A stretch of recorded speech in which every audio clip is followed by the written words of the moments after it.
Labdien, mani sauc Tomas Krāsenskis, un es jūs sveicu darbnīcē. Patiesībā pie sevis mājās. Pavēle bija skaidra. Izbalināt šo telpu, uz kuras pat pieredzējis istabu krāsotājs. Salauza zobus.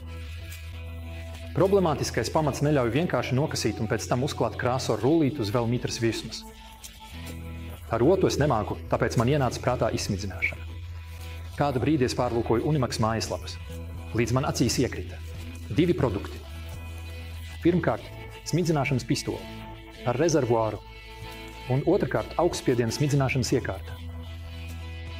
Pirmais ir faktiski parasta pneumatiskā smidzināšanas pistole.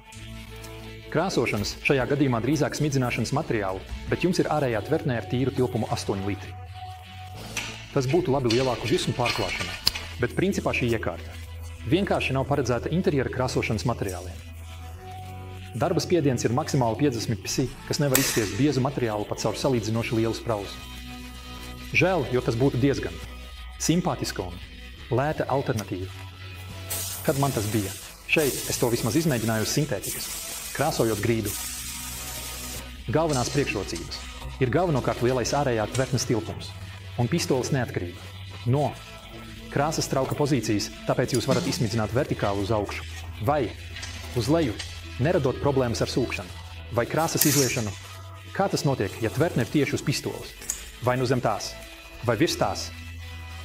Savukārt trūkumu es redzu galvenokārt nepieciešamībā pieslēgties pie kompresora. Mans kompresors ar 120 litriem minūtē patiešām nav pietiekami saprātīgam darbam, tāpēc rēķinieties ar daudz dārgāku iekārtu. Ja jums tāda nav, pie pistoles cenas pieskaitiet vēl arī kārtīgu kompresoru. Rēķinieties arī ar to, ka salīdzinājumā ar parasto pistoli tai ir 2 šļūtenes, kas jūs nedaudz ierobežo. Un ka to vienu šļūteni, pa kuru plūst krāsa, jums būs jātīra kopā ar pistoli un tvertni. Tāpēc ierīci nav izdevīgi izmantot maziem apjomiem. Ja jums tomēr tas ir jādara, man ir padoms, kā vismaz ietaupīt. Uz tvertnes tīrīšanu krāsu ielieciet kādā mazākā traukā, piemēram, oriģinālajā bunžā, un tikai tad iegremdējiet sūkšanas cauruli. Atcerieties arī, ka tvertne var būt zem spiediena, tāpēc pirms vāka atvēršanas pārliecinieties, ka traukā ir atmosfēras spiediens. Jebkuru pārspiedienu varat izlaist, piemēram, ar drošības vārstu. Kā drošs variants man tika ieteikta ierīce ar prozaisku nosaukumu smidzināšanas iekārta Romiešu 2. Lai sniegtu labāku priekšstatu, precizēšu, ka tas ir sistēma ar membrānas sūkni, kas spēja radīt spiedienu līdz 200 bāriem. Pateicoties tam, tas spēja caur pusmilimetru sprausli izspiest gandrīz 2 litrus krāsošanas materiālu minūtē, un tiek galā praktiski ar visiem krāsošanas materiāliem. Un tas to dara to parastajā konsistencē, tātad bez nepieciešamības tos drastiski atšķaidīt. Ar smidzināšanas iekārtu varat uzklāt arī, piemēram, gruntējumu. Tas ir profesionāls aparāts, kura cena sākumā mani nobiedēja, bet, kad sapratu, ka nebūšu atkarīgs no kompresora, tas sāka šķist loģiski. Protams, vienas mazas telpas krāsošanai tas ir absurds, bet, ja es krāsotu, piemēram, visu māju gan iekšpusē, gan ārpusē, es par to nopietni apsvērtu. Vai, piemēram, kādas kopienas ietvaros. Membrānas sūknis nav tik jutīgs pret operatoru kļūdām, kā virzuļu sūknis, tāpēc es to nebaidītos uzticēt arī apmācītam amatierim. Un profesionālim šī cena atmaksātos. Pēc dažiem darbiem, jo salīdzinājumā ar kolēģi ar rullīti, viņš būs apmēram 10 reizes ātrāks. No mana skatpunkta priekšrocība ir bezkontakta krāsas uzklāšana uz sienām, kur nav riska, ka nesaliedēts pamats pielips pie rullīša. Izsmidzināšanas ātrums un vienmērīgums ir apbrīnojams. Salīdzinot ar kompresoru, sūknis ir arī diezgan kluss. Krāsojamo materiālu varat atstāt oriģinālajā iepakojumā un ievietot sūkšanas šļūteni tieši tajā. Sūknis pats iesūc šķidrumu un caur apvecēju.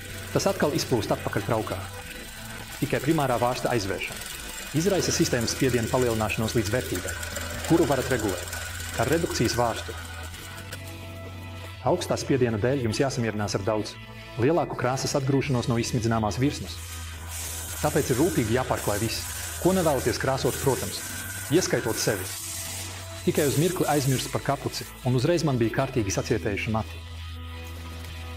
Man patika robustais pistole, kas pat pie augsta spiediena darbojas ļoti viegli, un piedāvāja iespēju fiksēt pastāvīgu ieslēgšanu, kā arī bloķēt nevēlamu nospiešanu. Rokturī ir integrēts metāla filtrs pret lielākām daļiņām, kas varētu aizsprostot sprausli. Un, ja sprausla tomēr aizsprostojas, pietiek to pagriezt par 180 grādiem, Īsi izpūst, atgriezt sākotnējā pozīcijā un varat turpināt izsmidzināt. Garā un vieglā šļūtene uzlabo pistoles vadāmību un pateicoties tai ierīci varat atstāt, piemēram, aiz durvīm, tādējādi izvairoties no tās piesārņošanas. Piepūšamie riteņi atvieglo manipulāciju ar robusto ierīci. Kas mani piesaistīja abās ierīcēs, bija metāla lodveida savienotāja izmantošana spiediena šļūteņu pievienošanai, tādējādi samazinot dažādu blīvju skaitu līdz nepieciešamajam minimumam. Augstspiediena izsmidzināšanas ierīcē papildus ir rezerves blīvju un montāžas. Instrumentu komplekts. Lai gan vienas istabas krāsošana nav uzdevums, kas būtu piemērots tik profesionālai mašīnai, es esmu priecīgs par šo pieredzi un, piemēram, fasādei tas man būtu. Skaidra izvēle. Rullīšus gan neizmetīšu, bet kas vienreiz izmēģinās izsmidzināšanu, visticamāk pie rullīša vairs daudz neatgriezīsies. Saites. Uz abiem produktiem atradīsiet aprakstā zem video. Lūdzu abonējiet un noklikšķiniet uz zvaniņa ikonas, lai iestatītu paziņojumu saņemšanu par jauniem video no Unimax darbnīcas. Priecāsimies arī par jūsu like vai konstruktīvu komentāru. Mani sauc Toms Karsenska. Paldies par skatīšanos un tiksimies nākamajā video.